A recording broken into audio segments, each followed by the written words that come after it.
Amigos de RPP, ¿qué tal? Bienvenidos a una nueva conversación acerca de tecnología. Soy Jesús Vélez, editor de NewsGeek, y vamos a hablar ahora acerca de la seguridad informática, uno de los elementos que ha provocado también que las tendencias de criminalidad digital se disparen.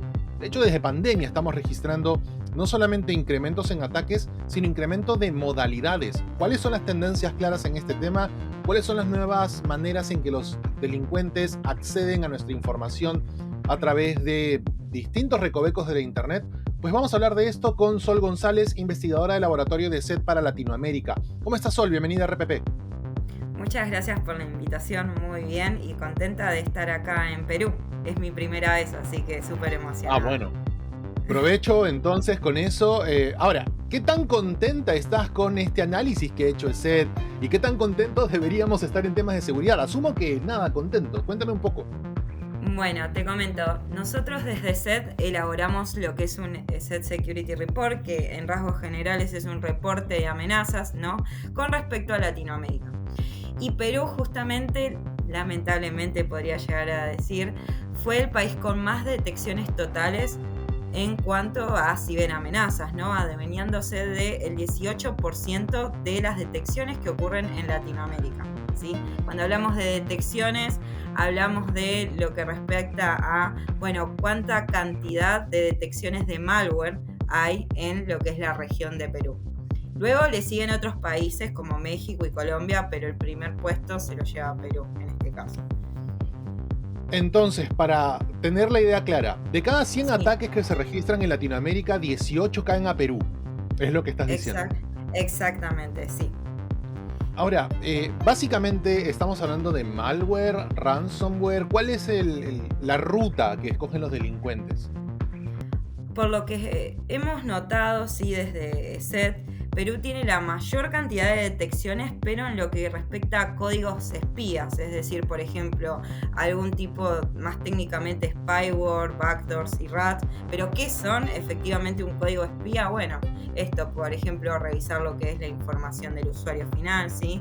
Que puedes llegar a ser hasta incluso credenciales como usuario y contraseña. Ahora, ¿por qué? ¿Por qué Perú está en esta condición? Entiendo que todas las regiones están pasando por lo mismo, que estamos ante una amenaza creciente en temas de ciberseguridad y que casi no hay entornos seguros, pero ¿por qué se propicia? ¿Por qué el Perú propicia estas cosas directamente? ¿Qué estamos haciendo mal para que esta estadística se haya incrementado en nuestro país? Bueno, lo que pienso desde mi perspectiva con otro dato que ahora voy a dar, justamente los cibercriminales siguen usando lo que es el phishing mucho en Perú, y Perú, si comparamos lo que fue el primer semestre del año 2021 y el primer semestre del año 2022, que recién hasta hace poquitos días ya terminó, aumentó alrededor de casi el, déjame decirte bien el dato, discúlpame, No te preocupes. referente, sí, al casi el 400%. Entonces estamos hablando de exactamente. 400% ha crecido esto. Claro, Exactamente. pero Casi me preocupa, mejor. Sí. me preocupa saber por qué, ¿no? ¿Qué estamos haciendo mal? Y bueno, los cibercriminales, de nuevo insisto con esto, el eslabón más débil son los usuarios. Y los usuarios, Sí. como justamente lo que pasa es, les llega un gran premio, o si no ingresas a tal URL, cerramos tu cuenta. Entonces, en todo este término de la desesperación, el usuario puede llegar a abrir hasta un mail, como hasta incluso algún tipo, ¿no?, de otra URL que le pida datos sensibles. Entonces, ligado a esto, ¿no?, esta es la primera puerta que abre a todas las otras amenazas, ¿no? Llega Claro. un mail, llega una URL y luego el usuario brinda cierta información y se descarga otro tipo de algún otro tipo de malware, ¿sí? Ahora, Entonces, por eso entiendo. hay que romper algunos cuantos paradigmas en esto, porque para mucha gente todavía hablar de la intrusión de datos suele sonar un poco ajena a lo que habitualmente conocemos como virus informático, porque para mucha gente, aunque no lo crea Sol, hay gente que todavía cree que el virus solo va a las PCs, que solo tienes que ejecutar una aplicación para que pueda instalarse en nuestra PC y desde ahí hacernos daño, sin de repente notar que hoy hablamos de elementos a través de los teléfonos, que llegan a través de redes sociales, de este tipo de conductas de ingeniería social que se han puesto muy de moda en los últimos años desde el lado delictivo. Cuando hablamos de este paradigma de inseguridad digital, ya no hablamos específicamente de este formato tradicional de virus, ¿no? O sea, ya hablamos de algo que ha cambiado la manera en que tienen el acceso. Hablemos un poco de ese tema, ¿no? Del acceso. ¿A qué accede un delincuente y por qué debería preocuparme? Sobre todo si soy de las personas que dice, yo no oculto nada, yo no tengo nada que esconder, yo puedo entregar mi contraseña a cualquiera. ¿Por qué estamos cometiendo ese error? ¿Cuál es el problema allí? Bueno, nosotros tenemos que ser responsables de que ahora tenemos una identidad digital. Y justamente como identidad digital nosotros no es que dejamos la puerta de nuestra casa abierta y decimos no me importa si total que venga alguien y me robe, por ejemplo, la computadora, algún televisor. Bueno, ese tipo mismo de lógica es el que deberíamos tener como usuarios finales, ¿no? Es decir, no dejar la puerta de nuestra casa digital abierta, brindando, por ejemplo, a los usuarios nuestras contraseñas, que eso sería lo último, ¿no? Lo que no sería consciente. Pero ya brindando datos, por ejemplo, sobre gustos, ¿sí? Sobre qué tipo de servicio se consume. Bueno, el atacante lo que va a hacer es diseñar, por ejemplo, un tipo de phishing, un tipo de mail muy persuasivo para que el usuario pueda iniciar ese clic. Y ahí empieza toda la otra cadena de, bueno, se roban las credenciales y demás cuestiones relacionadas. He notado que en los últimos años el tema de pago por ejemplo, por rescate o pago para evitar de que alguien pueda mostrar lo que encontró en mi navegación, que se ha dado muchos casos de gente que por ahí encontró una contraseña en algún servidor antiguo y amenaza con el correo a alguien diciendo que accedió a sitios pornográficos y que tiene un video de esta persona viendo ese video y el video que estaba viendo en pantalla partida y que en 48 horas iba a publicar a su lista de contactos ese video y que iba a pasar una vergüenza. ¿Qué tan frecuente es que un delincuente pida dinero al momento de atacar? Bueno, ya hoy en día no se está utilizando tanto eso, si bien se utiliza mucho eso para lo que es el usuario final. Como primer consejo, siempre tiendan a dudar en ese sentido si les llega ese tipo de mensajes amenazantes, porque justamente enlazándolo con la pregunta de recién, cuando hablábamos de, bueno, estos datos, ¿a quién le va a importar quién soy yo? Bueno, es porque nos pueden llegar este tipo de mails justamente que jueguen con nuestros miedos y que accedamos a recibir algún tipo de estafa en ese sentido. Ahora bien, eso por el lado del usuario, que ya no se está viendo tanto ese tipo de estafas, pero sí lo que está viendo por otro lado es más a lo que son las compañías, ¿sí? Que son estafas en cuanto a un tipo específico de malware, que es el ransomware, que si querés, con eso podríamos seguir ahondando. Sí, de hecho, antes de pasar al tema de secuestro de información, aquí en el país este año hemos tenido problemas serios con acceso a información, no sobre todo con filtración de información. En abril, la Asociación de Bancos advirtió acerca de una filtración masiva de datos personales de millones de peruanos desde bases de datos del Estado, y que fueron unificadas a través de un buscador promocionado en Telegram que con poco dinero ofrecía nuestra ficha con DNI, nuestra huella dactilar, nuestro estatus en AFP, todo lo que tiene que ver con nuestros registros personales en distintas instancias estatales y privadas.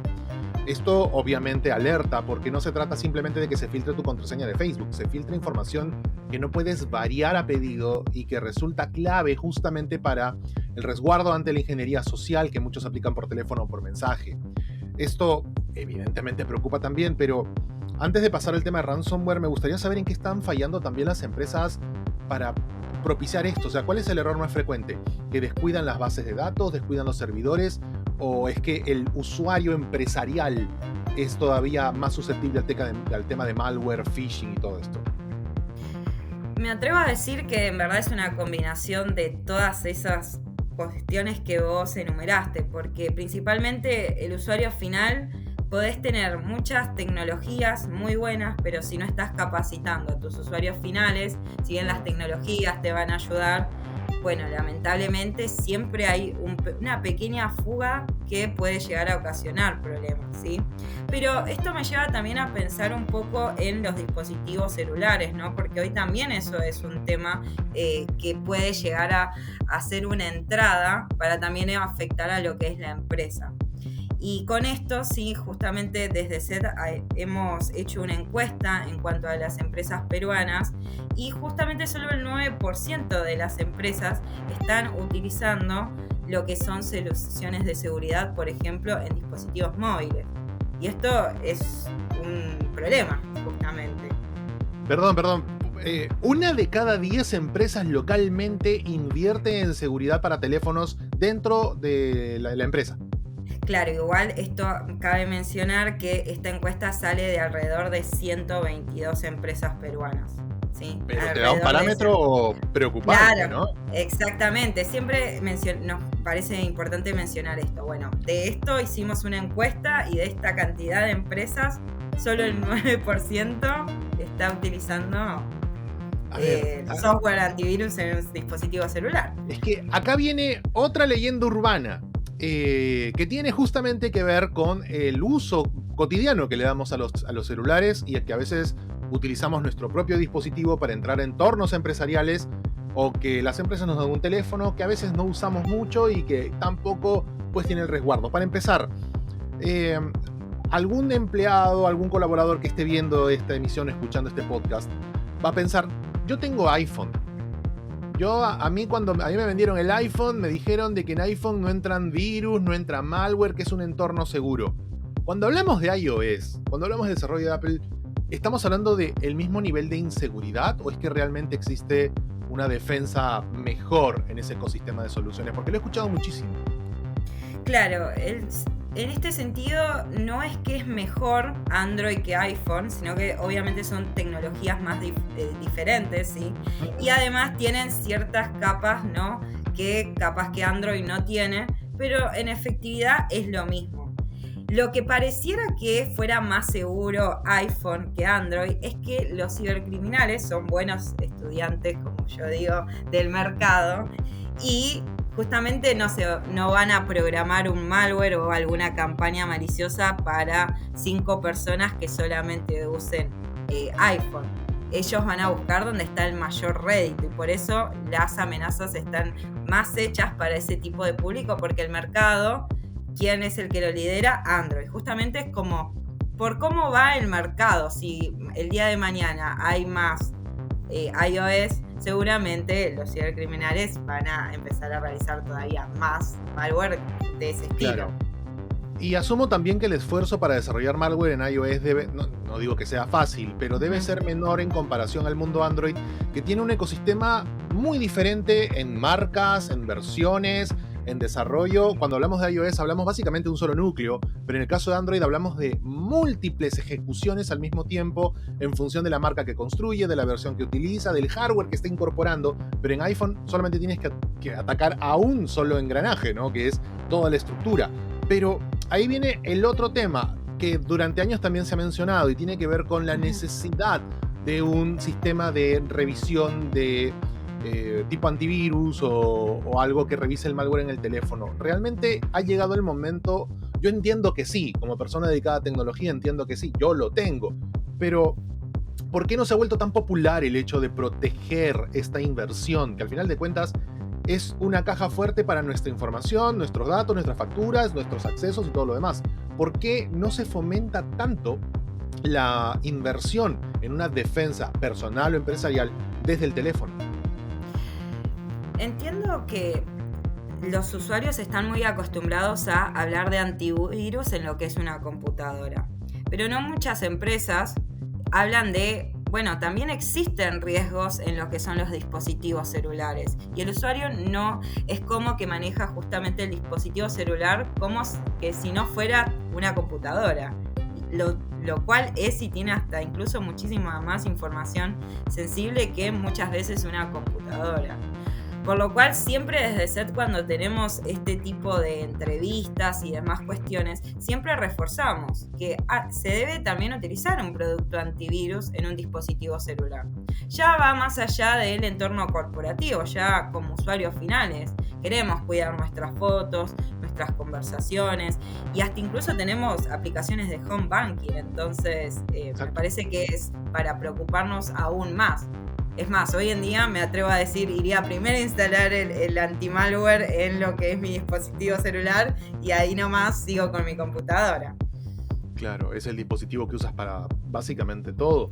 Y otra de las leyendas urbanas tiene que ver justamente con esta migración que por fin entendimos los seres humanos al entorno colaborativo en nube, a la capacidad que tenemos de conectarnos de cualquier lugar y cualquier dispositivo a hacer básicamente cualquier cosa. Pero ahí también existen amenazas. ¿Qué tan negro se ha vuelto el futuro en cuestión de seguridad digital cuando hablamos de la nube, de accesos remotos, por ejemplo, a CMS o entornos colaborativos o a cuentas de almacenamiento tipo Google Drive, OneDrive o cualquier otro drive que existe en el mercado? ¿Hasta qué punto son entidades seguras frente a la delincuencia digital? Bueno, este tipo de empresas entienden muy bien cómo es el entorno en el cual se desarrollan. Es decir, bueno, yo como proveedora de servicios a otras empresas necesito justamente realizar varias capas de seguridad para el usuario final, en este caso la otra empresa que contrate el servicio, pueda tener seguridad.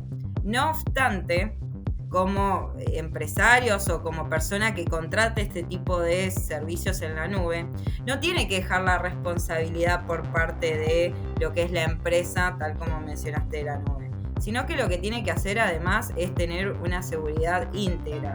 Y el problema que muchos están ahora hablando, no a nivel cifras porque todavía no lo hay aún, pero sí de, bueno, puede haber dentro de un futuro cercano, por ejemplo, errores de configuraciones en cuanto a estos entornos de la nube que van a causar grandes estragos, porque de nuevo insisto, si no es una visión íntegra de que, o solamente hacer responsable, por ejemplo, a el proveedor del servicio en la nube, no funciona de esa manera y no se le puede dar seguridad total a todo tu sistema, por ejemplo, que esté dentro de este entorno, ¿no? De la nube, del cloud. Claro. Ahora, entiendo también que durante los últimos años SET y otras compañías han estado invirtiendo en investigación para reducir el impacto de la delincuencia en temas de IoT.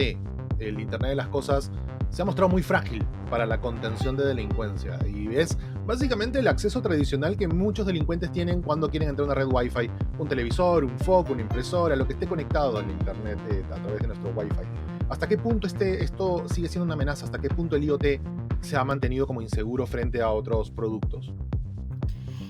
En el caso del IoT, en este contexto no tenemos cifras porque han avanzado otros tipos de amenazas, por lo menos en este último año.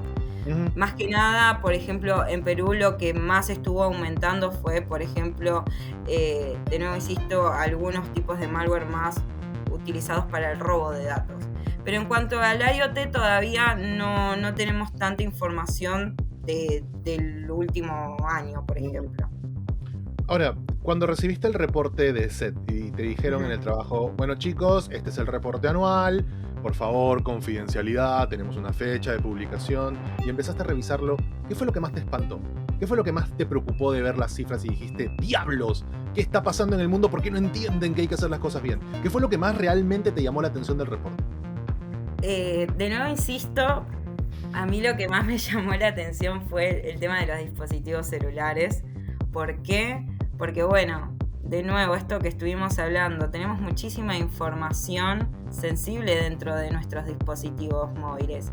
Y justamente esto, como me llamó la atención, dije, bueno, voy a buscar dentro de la telemetría que tenemos desde SET para ver qué más de información podemos obtener de esto que es una de las amenazas más emergentes. Y bueno, justamente algo de lo que están relacionadas estas amenazas, si comparamos el primer semestre del 2021 y el segundo semestre de este año, justamente los exploits, es decir, cuáles fueron los malwares que más afectaron o que se estuvieron detectando, fueron aquellos que buscaban tomar privilegios de root, es decir, que tomaban, su objetivo era hacerse dueño del dispositivo móvil. Entonces imaginen el problema que podría llegar a ser, ¿no?, que el atacante se haga responsable, es decir, dueño del dispositivo móvil. Privilegios de root. Exactamente. A ver, En estamos Android, hablando... sí. Claro, es que estamos hablando de algo que sí merece nuestra atención, porque para mucha gente el tema puede ser invasivo hasta cierto punto de robo de información que nosotros sabemos que producimos. Sin embargo, ya los privilegios de acceso hasta el núcleo o control total del dispositivo, que, vamos, el dispositivo tiene una serie de sensores que reaccionan a lo que hacemos, pero además generan comunicación, lo que se conoce como el MIMO, ¿no? Múltiple input, múltiple outputs, y que tiene varios procesos simultáneos y tiene que ser administrado por el equipo en sí. Si tú entregas el control a un atacante externo, pues el equipo simplemente va a empezar a rastrear todo lo que entra y sale de tu equipo, literalmente.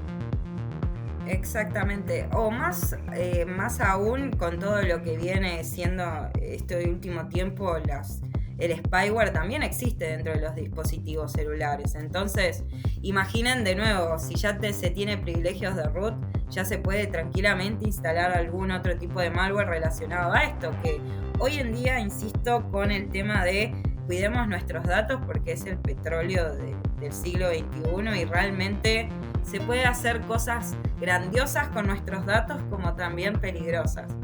Por eso Claro. tenemos que velar por eso. Ya para terminar, va a venir una persona seguramente a comentar esto en redes o en cualquier otro lado y va a preguntar: ¿por qué yo? ¿Por qué un atacante estaría interesado en atacarme a mí directamente? A un usuario promedio que no tiene nada que esconder. ¿Por qué hay la necesidad de un atacante de ingresar a mi dispositivo? Esa es la pregunta que todo el mundo siempre se hace, pero ahí es cuando a mí me gusta decir, bueno, ¿por qué no pensarlo desde el lado del criminal, ¿no? Desde el lado del criminal, es decir, ponerse en la piel del criminal. No piensa en el por qué yo. Directamente obtiene muchos datos y no va a pensar, bueno, por ejemplo, Juan, yo le voy a atacar por esto y esto. No, es un objetivo con el fin de obtener data o obtener justamente dinero. Así que no lo tenemos que tomar como personal justamente, sino como una cuestión más de cuidado, ¿no? Como nuestra casa, de nuevo. Claro. Sí, no, me queda absolutamente clara la lógica. Ya para ahora sí terminar la entrevista, desde que estás en ESET, ¿cuál ha sido el error que has parchado en temas de seguridad en tus hábitos diarios? Es decir, desde que entras a trabajar a esta empresa o que desde que te dedicas a ser investigador en temas de ciberseguridad, ¿qué es lo que has dejado de hacer o cuál es el error que has parchado inicialmente de tu vida diaria o tu rutina para evitar justamente ser parte de una filtración o ser parte de una vulnerabilidad? Bueno, ser muy prolija con lo que dejo en internet. Esto es el tema de la huella digital. Por ejemplo, hay algo que me gusta recomendar, que también esto es lo que he arreglado desde que he ingresado a ESET, es lo de las contraseñas seguras. Tomarse el tiempo de realizar justamente el usuario, que sea un usuario prolijo, con una contraseña fuerte, con este tema de poder combinar números, ¿no? Y algún otro tipo de dígito. Ser creativo para crear contraseñas, porque realmente lo que me encontré cuando estaba justamente haciendo y hago las investigaciones es que todavía la gente sigue colocando, por ejemplo, 1, 2, 3, 4 como contraseña o al revés. Y ahí es donde incide el problema, porque no tiene que trabajar ni mucho el cibercriminal para hacerlo. Tiene el mail y ya está. Esa prueba. 1, 2, 3, 4. Bueno, es que no sorprende, ¿no? Cada vez que hacemos un reporte de las contraseñas más usadas, filtradas, o este tipo de servicios como si he sido hackeado o no en internet, te muestran una lista cada año de las claves más usadas y casi siempre son esas, ¿no? 1, 2, 3, 4, 5, 6, o Star Wars, o cosas de ese tipo. Entonces, hacer más difícil el acceso seguramente es la primera gran tarea pendiente que tenemos que hacer todos.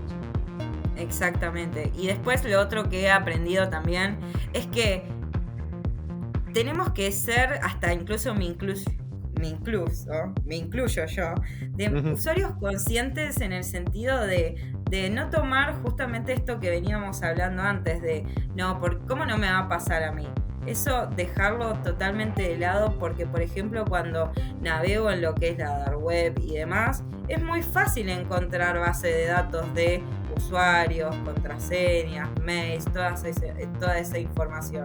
Y si simplemente lo hice yo con 1 minuto, 5 minutos, o sea, imaginen todo el tipo de gente que está dedicada, en vez de ir a, por ejemplo, como nosotros que estamos haciendo esta entrevista, gente Sí, claro. que va a hacer esa investigación con el objetivo de estafar a alguien. ¿Sí? Le estamos regalando muchos datos valiosos, de nuevo insisto con esto. Bueno, entonces deja de regalar tus datos, pues, querido oyente o vidente de este tipo de contenido. Sol González, investigadora del Laboratorio C Latinoamérica, estuvo con nosotros para hablarnos justamente de estos índices que se han incrementado en el Perú. 18 de cada 100 ataques registrados en este año han ido contra peruanos y 9 de cada 100 compañías invierte, de acuerdo a la encuesta manejada por ESET, invierte en seguridad móvil. Hay que empezar a hacer muchísimo. Sol, gracias por el tiempo aquí en RPP. No, de nada. Recuerda mantenerte atento a las noticias de RPP Noticias, suscríbete a nuestro canal de YouTube y a nuestras cuentas en redes sociales.